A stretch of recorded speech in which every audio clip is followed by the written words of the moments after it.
जय श्री राम। आज मैं फिर से धर्म के विषय में ही बात करने आई हूँ। मुझे लगता है कि ये बहुत घिसा-पिटा टॉपिक बनते जा रहा है, बट इसके ऊपर बात करना बहुत ज़रूरी है, क्योंकि अभी भी जो हिंदुओं में आप देखेंगे जागृति नहीं आई है। तो अभी हाल ही में हमने दिवाली और दशहरा मनाया और मैं आशा करती हूँ कि आपका जो त्योहार है बहुत अच्छे से मनाया होगा आपने। आपने कई सारे पटाखे उड़ाए होंगे दिवाली में और दशहरे में भी आपने दुर्गा देवी की खूब अच्छी उपासना की होगी, क्योंकि हमारे जो फेस्टिवल्स है वो इतने मीनिंगफुल है, उसमें इतना अर्थ छिपा हुआ है कि हम दशहरे में कुछ समय निकाल कर देवी की उपासना करते हैं, क्योंकि हमको पता है कि जो भी हमारे लाइफ में वस्तुएं हैं जो हमें नरिश करती है उसको हमने माँ समान मानना चाहिए। ठीक है, फिर वो विद्या हो, फिर वो आपका हेल्थ हो, आपका पैसा हो, ये आपको तारता है जीवन में। और कुछ वक्त आप निकाल के इसके लिए आप उसकी उपासना करते हैं, मतलब आप स्वयं को याद दिलाते हैं कि ये कितनी ज़रूरी चीज़ें हैं आपके जीवन की और इनको आपने कितना इम्पोर्टेंस देना चाहिए। तो मैं आशा करती हूँ कि आपने बहुत अच्छे से मनाया होगा दिवाली और दशहरा। तो हमारे अपार्टमेंट में भी दशहरे के समय में एक फ्ली मार्केट लगा था, और फ्ली मार्केट आप जानते होंगे कि उसमें कई सारे लोग अपना आके सामान बेचते हैं, और मैंने भी कुछ चीज़ें खरीदी वहाँ से। और वहाँ पर हुआ ये कि एक कश्मीरी स्टॉल लगा हुआ था और उसको देखते ही मेरा जो माथा सनक गया। तो मैंने इमीडिएटली जो अड्डा करके एक ऐप होता है अपार्टमेंट्स के लिए, उसमें मैंने डाला कि इसको जगह क्यों दी यहाँ पर। अभी अप्रैल में इन्होंने पहलगाम में जो कांड किया है, उसके बाद इनको हमारे अपार्टमेंट में दशहरे के समय में स्थान क्यों दिया जा रहा है, तो मुझे इस पर आपत्ति है। तो इसके लिए मुझे कुछ लोगों ने डेफिनेटली सपोर्ट किया जो समझते हैं सिचुएशन को, लेकिन बहुत लोगों ने ऑपोज किया। ठीक है, और एक लेडी ने तो बहुत सारी बातें लिखी मेरे पोस्ट पर। उसने कहा कि तुम जो है अपना हेट यहाँ पर मत फैलाओ।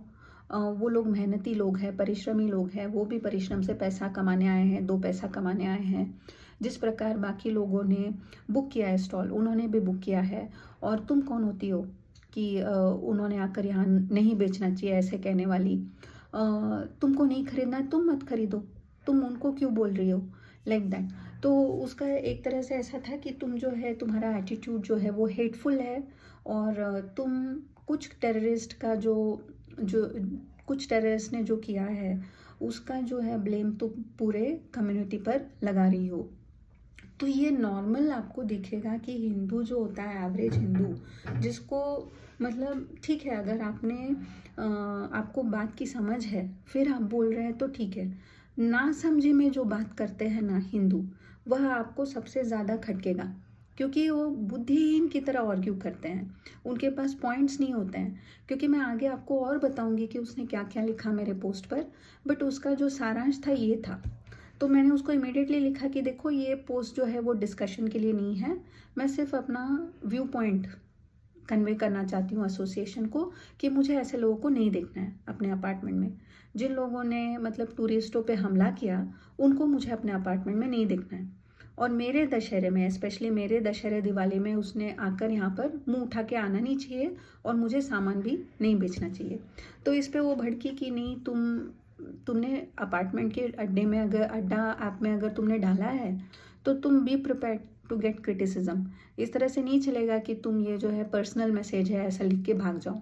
तो मैंने उसको कहा कि मैं कहीं भाग नहीं रही हूँ, मैं यहीं पे हूँ, और मैं फिर से कहती हूँ कि ये it is not open for discussion, यह मेरा व्यू पॉइंट है। I don't want to see that stall in my apartment. तो वो आगे आप देखिए क्या बोलती है वो।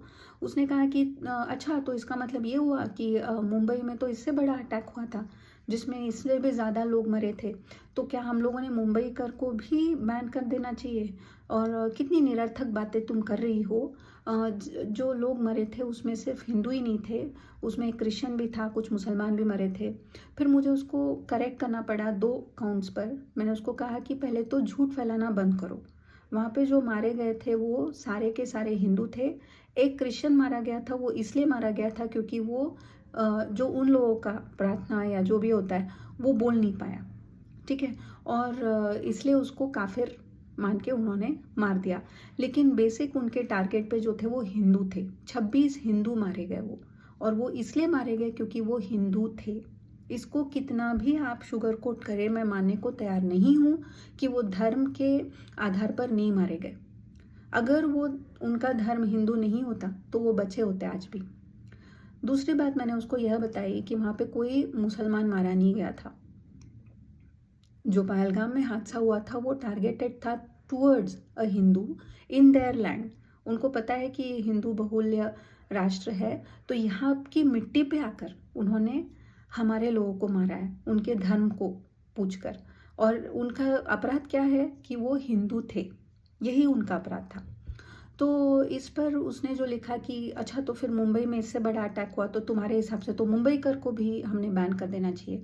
तो मैंने उसको सिर्फ इतना कहा कि देखो, अगर मुंबईकर कल को अपने माइनॉरिटीज़ को अपनी भूमि से भगा दे, जो वहाँ पे कई कई जनरेशन से रहते आ रहे हैं, अगर मुंबईकर कल को सेना पर पत्थरबाजी करे, अगर मुंबईकर कल को pro Pakistani and anti Indian slogans लगाए, अगर मुंबईकर कल को, अगर मुझे सिद्धिविनायक जाना पड़े तो मिलिट्री प्रोटेक्शन की ज़रूरत पड़े, तो वैसे सिचुएशन में अगर कोई मुंबईकर आके मेरे प्रांत में मेरे अपार्टमेंट में कुछ सामान बेचेगा तो मैं उसको भी यही कहूँगी, भाई जा यहाँ से, यहाँ पर कुछ बेचने की ज़रूरत नहीं है। पहले जाके अपने प्रांत को बता कि हमारी करतूतों के कारण पूरे भारत में हमारी थूथू हो रही है, ठीक है। तो मेरा कहने का तात्पर्य ये था उससे कि मुंबई की तुलना आप कश्मीर से नहीं कर सकते हैं। कश्मीर में सेपरेटिस्ट एक्टिविटी को वहाँ के लोकल से बढ़ावा दिया जाता है।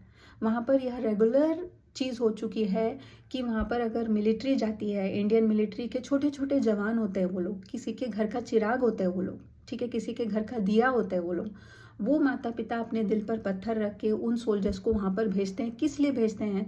ताकि वहाँ की लोकल्स की सुरक्षा कर सके from terrorist and from Pakistan. लेकिन उनको क्या मिलता है? उन पर पत्थरबाजी की जाती है। किनसे, किनके द्वारा की जाती है वो पत्थरबाजी? वहाँ के लोकल्स के द्वारा। यह उनका चरित्र है। अगर आज मुझे अमरनाथ जाना पड़े तो मुझे मिलिट्री प्रोटेक्शन में जाना पड़ेगा। अगर मैं अकेले वैसे ही जाने का प्रयास करूंगी तो मैं गोलियों से भून दी जाऊंगी और वहाँ के लोकल्स मेरी सहायता के लिए भी नहीं आएंगे। यह है वहाँ की रियलिटी। वहाँ पर आए दिन प्रो पाकिस्तान और एंटी इंडिया स्लोगन्स लगाए जाते हैं। यह है उनकी रियलिटी। और ये सब करने के बाद अगर वो सोचते हैं कि वो आपके प्रांत में आकर अपना सामान बेच के आपका जो मेहनत से कमाया हुआ, परिश्रम से पैसा कमाया हुआ है, उसको आप वो लेकर जाएंगे, मैं वो अलाउ नहीं करना चाहती थी। मैं यह उनको मैसेज भेजना चाहती थी कि उस आदमी को बोले कि बांध अपना बोरिया बिस्तर और जा, अपने स्टेट में जा और वहाँ पे बोल कि देखो, हमारी करतूतों के कारण हम जिस प्रकार की सेपरेटिस्ट एक्टिविटीज़ में लगे हैं, जिस प्रकार हमने हमारे माइनॉरिटीज़ को हमारे प्रांत से भगाया है, जिस प्रकार हम एंटी इंडिया और प्रो पाकिस्तानी स्लोगन्स लगाते हैं, जिस प्रकार हम इंडियन मिलिट्री का अपमान करते हैं, उन पर पत्थरबाजी करते हैं, जिस प्रकार यहाँ पर जब हिंदू श्रद्धालु बाकी प्रांत से आते हैं तो उनको मिलिट्री प्रोटेक्शन में आना पड़ता है अपने ही देश में, अपने ही भगवान को मिलने के लिए, उसके कारण मेरी थूथू हो रही है, मेरे से खरीद नहीं रहे लोग। यह मैसेज मैं भेजना चाहती थी। यह आपका कर्तव्य है। हर कोई जो मुझे सुन रहा है, आप तो ऑफकोर्स हिंदूवादी है इसलिए मुझे सुन रहे हैं, धर्मवादी है, राष्ट्रवादी है इसलिए मुझे सुन रहे हैं, लेकिन हर वो इंसान जो स्वयं को सेक्युलर प्रूव करने का प्रयास करता है ना आपके सामने, आपको लेक्चर देके, उन सबको सुनवाना चाहती हूँ। अगर किसी भी प्रांत के लोग ऐसा करते हैं कि वहाँ से उनको, वो लोग हिंदुओं को भगाने का प्रयास करते हैं, ओके, वहाँ पर अगर वो एंटी इंडिया स्लोगन्स लगाते हैं, अगर वो वहाँ पर आर्मी का अपमान करते हैं, अगर वो वहाँ पर प्रो पाकिस्तानी स्लोगन्स लगाते हैं, अगर वो वहाँ पर आपके प्रोसेशंस जो है गणेश जी, राम जी, उनके ऊपर पत्थरबाजी करते हैं, अगर वो वहाँ पर रहकर इस प्रकार का व्यवहार करते हैं कि आपको अपने ही तीर्थस्थली को जाने के लिए आर्मी की प्रोटेक्शन की ज़रूरत पड़ती है, तो आपका यह परम कर्तव्य है ऐसा लुच्चा व्यक्ति अगर आपके प्रांत में आकर आपको कुछ भी बेचने का प्रयास करे तो आप उसको कहे नहीं, मुझे नहीं खरीदना है, और तू जाके बता अपने लोगों को कि जब तक वो लोग नहीं सुधरेंगे तब तक हम उनसे कुछ नहीं खरीदेंगे। यह हमारा दुर्भाग्य है कि हमारा जो मेहनत से परिश्रम से कमाया हुआ जो सैलरी होता है उसका बहुत बड़ा हिस्सा हम टैक्स के तौर पर गवर्नमेंट को पे करते हैं, और गवर्नमेंट की ये मजबूरी होती है कि कश्मीर के न लोग उनके हैं, न वहाँ से उनको कोई उत्पत्ति होती है, फिर भी उस ब्लैक होल में उनको वो पैसा डालना पड़ता है, मेंटेन करना पड़ता है, क्योंकि वह भूमि हमारी है और हिंदुओं के लिए भूमि माता स्वरूप है। इसी की पूजा करते हैं ना हम लोग दशहरे में, ठीक है। तो वो भूमि भले ही एक एनिमी माइंडसेट वाले लोगों के हाथ में क्यों ना हो, उसकी रक्षा हमको करनी पड़ती है, इसलिए हम खर्चते हैं उस पर पैसा। तो एक तरह से हमको एक वहाँ के जो ट्रेटर्स है उनको खिलाना पड़ता है हमको, ठीक है। सो मतलब यही मुझे उस लेडी को बताना था, और उसने समझने का बिल्कुल प्रयास नहीं किया, उसने समझने का बिल्कुल प्रयास नहीं किया। उलट मेरे ही अगेंस्ट पूरी सोसाइटी हो गई थी। फिर भी मुझे बुरा नहीं लगा, क्योंकि मुझे ऐसा लगा कि धर्म के रास्ते पर, देखिए राम जी का रास्ता है, धर्म का रास्ता जो होता है वो राम का रास्ता है, और राम जी का रास्ते पर चलना है तो दैत्यों से लड़ना पड़ेगा, ठीक है। ऐसे ही विचार के जो लोग होते हैं उनसे आपको लड़ना पड़ेगा, आप भाग नहीं सकते उस हिस्से। तो मैंने उसको उसी तरह से लिया। मैंने कहा जो मैंने कहा है मैं उससे बिल्कुल नहीं हटूंगी।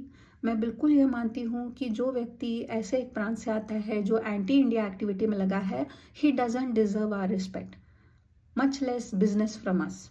तो ये मैसेज तो जाना ही चाहिए। मैं चाहूँगी कि हर कोई जो मुझे सुनते हैं या जो स्वयं को सेक्युलर मानते हैं वो ज़रूर इस बात पर विचार करें और सोचे कि ये कहाँ तक सही है कि आप मतलब हिंदुओं को गाली भी दोगे, हिंदुओं के प्राण भी ले लोगे, हिंदुओं की भूमि पर कब्जा करके पाकिस्तानी स्लोगन्स भी लगाओगे, आप टेररिस्ट का साथ भी निभाओगे।